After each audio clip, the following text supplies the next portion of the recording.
오소서. 성령님, 정령 주님의 손길이 그를 보살피고 계셨던 것이다. 안녕하세요. 예.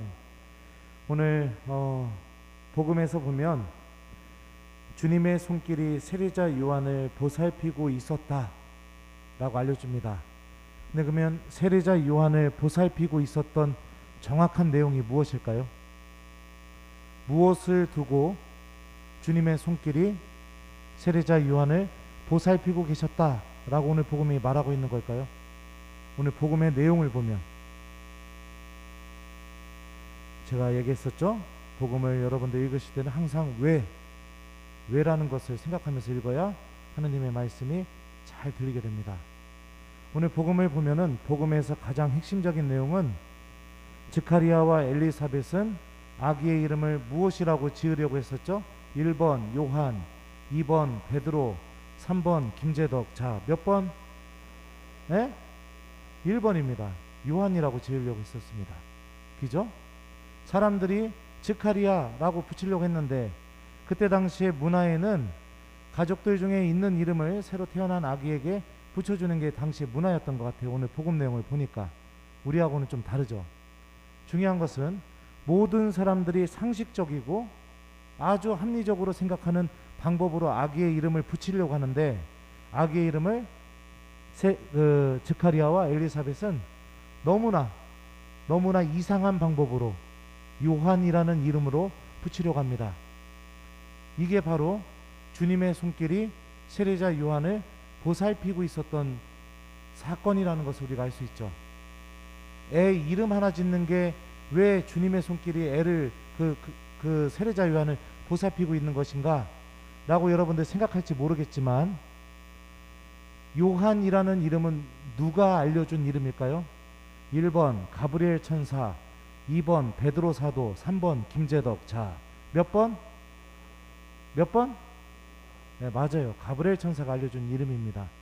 하느님이 그 아기의 이름이 요한이 되기를 간절히 바라신다는 하느님의 뜻이 담겨져 있는 이름이죠. 왜 그런가? 그는 엘리야의 영과 힘을 지니고 광야에서 외치는 이의 소리가 되어야 하고 예수님의 오심을 준비하는 사람이 되어야 하기 때문에 하느님의 그런 모든 특별한 계획이 그 이름 안에 담겨 있기 때문에 그 아기의 이름은 요한이라고 붙여져야 되는 것입니다. 부모가 믿음이 없고 신앙이 없었다면 하느님의 뜻대로 그 아기의 이름을 요한이라고 붙이지 않았을 겁니다.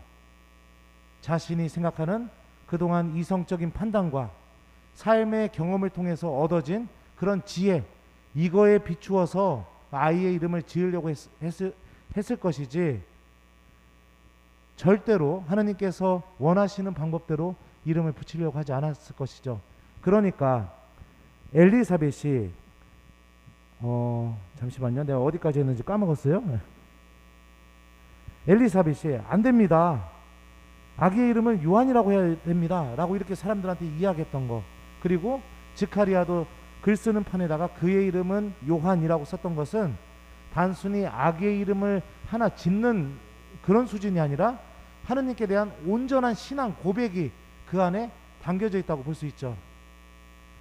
스가랴는 여러분들도 잘 아시는 것처럼 가브리엘 천사가 하느님의 말씀을 전하자 그 말씀에 믿음을 두지 못했던 사람입니다. 제가 관련 구절 한번 읽어줄게요. 나는 하느님을 모시는 가브리엘인데 너에게 이야기하여 이 기쁜 소식을 전하라고 파견되었다. 보라, 때가 되면 이루어질 내 말을 믿지 않았으니 이 일이 일어나는 날까지 너는 벙어리가 되어 말을 하지 못하게 될 것이다. 엘리사벳 또한 자신에게 일어난 하느님의 놀라운 일 때문에 그 사람이 어떻게 지냈는가?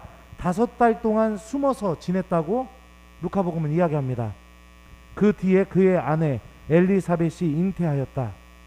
엘리사벳은 5달 동안 숨어 지내며 이렇게 말하였다 라고 루카복음에 나옵니다.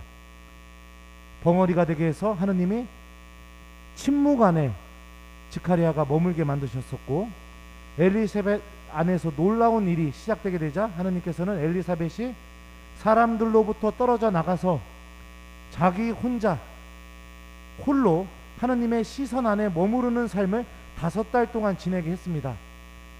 침묵과 홀로 하느님의 시선 안에 머무름, 이 두 가지를 통해서 하느님께서 스가랴와 엘리사벳에게 무엇을 가르쳤느냐? 믿음을 가르쳤습니다.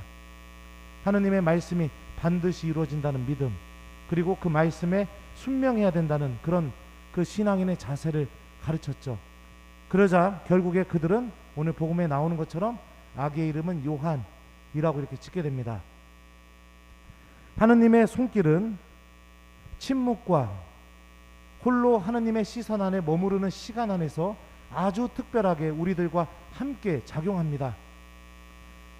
요란하게 떠들어대는 곳, 절대로 내가 내면의 깊은 곳을 들여다볼 수 없는 곳, 그냥 마음은 즐겁고 겉으로는 즐겁지만 내 영혼을 바라보지 못하는 그런 곳 안에서는 하느님의 손길이 누군가를 보살피거나 누군가를 아주 특별하게 인도할 수 있는 그런 힘이 그렇게 쉽게 드러나기가 어렵습니다. 만약에 여러분들도 믿음이 약하다고 여겨진다면, 내가 신앙이 별로 없다고 느껴진다면, 오늘 복음이 알려주는 주님의 손길이 보살피고 계시는 방법이 무엇인지를 명확하게 인식하고 침묵 안에 머물고 나 홀로 하느님의 시선 안에 머무르는 시간을 마련하는 것이 필요합니다. 그것은 무엇이냐? 저는 가장 탁월한 방법이 성체조배라고 생각합니다. 성체 앞에 홀로 앉아 하느님의 시선 안에 머무르는 시간을 선택할 수 있고요. 성체 앞에 혼자 앉기 때문에 조용히 침묵 속에 머물면서 내 내면의 깊은 곳을 바라볼 수 있는 시간이 마련된다고 생각이 돼요. 신앙인에게 있어서 성체조배는 정말로 생명과도 같다고 볼 수 있습니다. 가톨릭 교회의 신앙은 여러분들 딱 2가지를 통해서 흘러나옵니다. 말씀과 성체. 이 2가지가 빠져 있으면 가톨릭 신앙이 아닙니다.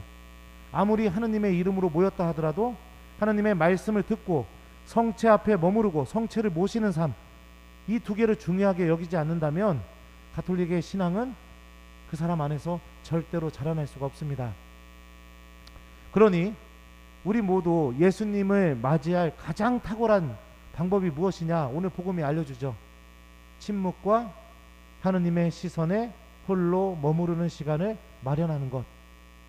성탄 전까지 얼마 안 남았습니다. 시간. 하지만 교우 여러분들, 우리 성체조배 한번 해보는 교우들이 되었으면 좋겠습니다. 성체 앞에 조용히 앉아서 하느님의 말씀을 듣고 또 하느님의 시선 안에 나 홀로 이렇게 머무르면서 주님의 손길이 나를 보살피고 계시다는 체험을 하는 우리 본당 교우들이 되기를 저도 기도하겠습니다. 숙제 드리겠습니다. 오늘 숙제, 하느님의 시선이 아주 탁월하게 우리를 보살피는 방법이 무엇인지를 오늘 복음이 알려주고 있죠. 믿음을 갖고 싶다면, 기적이 일어나는 믿음을 갖고 싶다면 우리 교우 여러분들 성체조배 하는 신앙인이 되는 거, 이게 우리에게 필요하죠. 오늘 숙제는요, 오늘부터 내일 미사 전까지 숙제입니다. 따로 시간 한번 내셔가지고 5분도 좋고 3분도 좋고 1분도 좋습니다.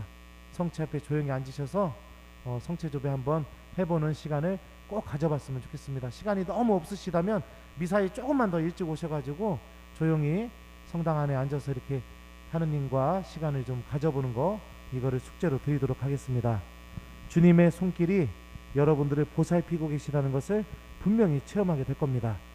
정녕 주님의 손길이 그를 보살피고 계셨던 것이다. 아멘.